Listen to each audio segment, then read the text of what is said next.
Abbie, it's been another fortnight break between matches, but we're back this weekend. How has training been these last 2 weeks? Yeah, it's been a really good couple of weeks for us, actually. It was nice to give the girls a full weekend off and sort of reaping the rewards for that this week in training. The intensity's been spot on. The attitude and application has been brilliant. And it's just a nice feel-good factor around the group at the moment. I think, like I said, the little rest is really helped with that. And yeah, they've come back, chomping at the bit, and we're really excited to get into this weekend. What's the roster looking like? Is everyone still fully fit? Everyone's fully fit, as far as I'm aware. Not been given any news from the medical team just yet, but everybody was fully fit on Tuesday night, all barring a little bit of an illness for one or twos. But yeah, I think they'll shake that off, ready for the weekend, and going into Oxford with a fully fit squad is exactly where you want to be. Just before we talk about that Oxford game, this Saturday is International Women's Day, and you're going to be at St James Park for the men's game, doing a little bit of a presentation about the lives away from the pitch. Can you just tell us a little bit about that? Yeah, I think it's really important that we highlight just how much these inspiring women do for this football club. Juggling their busy work schedules and their busy lives alongside playing football is such a huge commitment, and I think sometimes we fail to remember just how much they give up. And yes, it's an incredible honour to wear the shirt and to play for this incredible football club. And, what they give to us is amazing in terms of opportunity and stature and things. But sometimes it's just always nice to be appreciated for what you do as well. It's heavily documented that we've got busy people in the squad, such as like Bo Jackson would be a firefighter, but there's other people that maybe not have those job titles that work extremely hard to make sure that they're balancing their football lives with everything that they do off the pitch as well. So I think it's really important that, sponsors, commercial opportunities, fans, whether or not they're fans of the women's team or the men's team, are just aware of just what sacrifice these players give up, these women give up. It'll be an honour for me to talk about them again, as it is every time I get to talk about the women's team, and just highlight just how incredible they really are.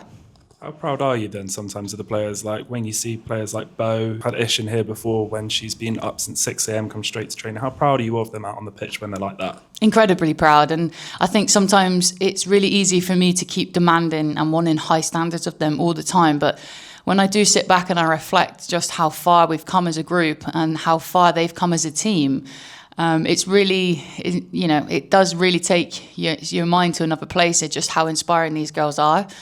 We talk a lot about inspiring the next generation and having young girls at football games and stuff, but these girls are enough. What they're doing and how they do it and how they apply themselves is just huge credit to themselves. To be where we are in the league, to be able to sit safely now, we've been safe for quite a while, but we're safe. We're an incredibly tight bunch of girls. There's some really nice friendships amongst this group. They're an absolute joy to be around. I know I demand so much from them, and I really ask a lot of them, but it's because I know that they can give it, and I know that they've got the talent and the desire and the work rate to give it. So I'll always want more for them, and I'll always want more for them as well. So I will always push them, but what they do, sometimes it's easy to keep wanting, but days like Saturday just really do allow you to stop and appreciate just how much they've given and how much they do give. So yeah, like I said, it's an honour to talk to people about them and continue to shine the light on just how incredible they really are.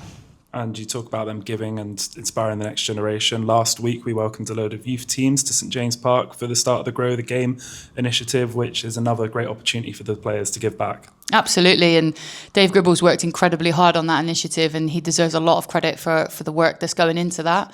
And as we said, on the night, I think JD said it really well, where she said, we are now setting the pathway for these young girls to have dreams and aspirations of being, and it's if we can just have one small step on their journey, that will be enough for us. And hopefully we can continue doing that, the work that we're doing in the community and giving back. Hopefully we'll be out into grassroots clubs in the next couple of weeks, months, delivering some sessions, putting our words into action, so to speak. So yeah, we're really excited for what's to come. And as I said, it's just a testament to the incredible football club that we work for, and the people that really want to take it to the next level. People like David Gribble, people like the Community Trust, people like the football club really backing what we've got as a vision, and the players, go out and deliver. And again, another testament to them for continuing to push this forward.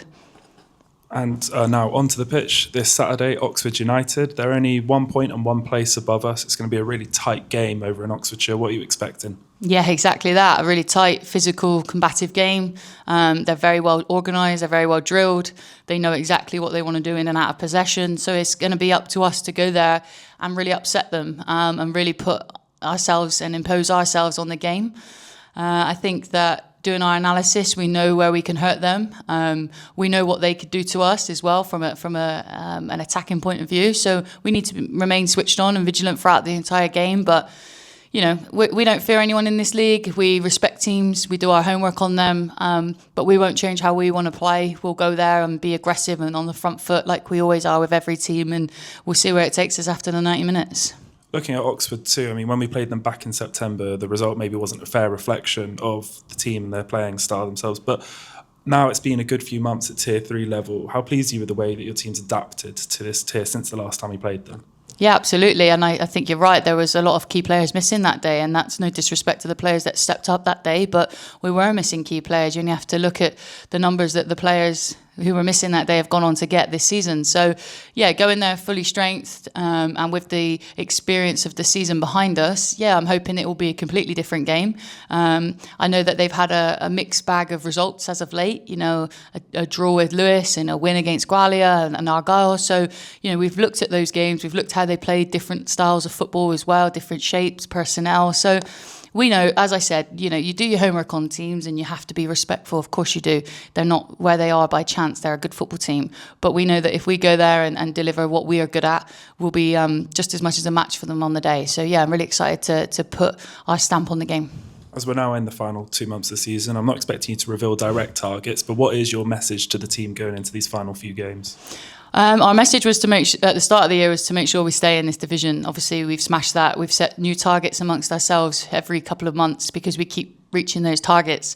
For us now, it's about let's finish the season as strong as we can. There's no reason we can't go 6 unbeaten towards the end of the season. It's an extremely hard task. Of course it is when you've got teams like Oxford and Cheltenham and Hashtag who are vying for the title as well. But these have to be aspirations that we have. We have to set them high. They have to be scary so that, you know, when you do achieve them, you can say, just look back and just think how well we have done.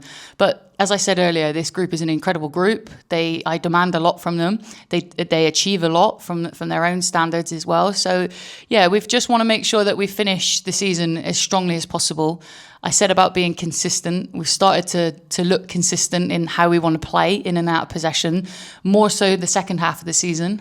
So, yeah, it's a challenge to them just to keep pushing the door, keep pushing the boundaries, and let's see where we get. We've got a number of points that we want to get in-house, which will set a target for a team in the Southwest. So we want to make sure that we get to that and really put ourselves on the map. Thank you. Cheers.